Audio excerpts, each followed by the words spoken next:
Hello guys, welcome back with me again in this channel. On today's tutorial, I'm going to show you how you can remove unwanted apps from the Windows Start menu. So here I'm using Windows 11 operating system, and as you know, when you click on this Windows or Start button at the taskbar, you'll see a list of apps, a pin list of apps that you can choose from here.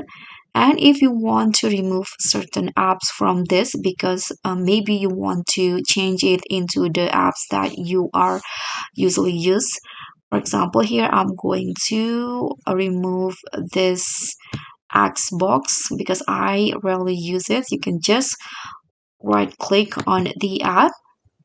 Sorry, let's try again.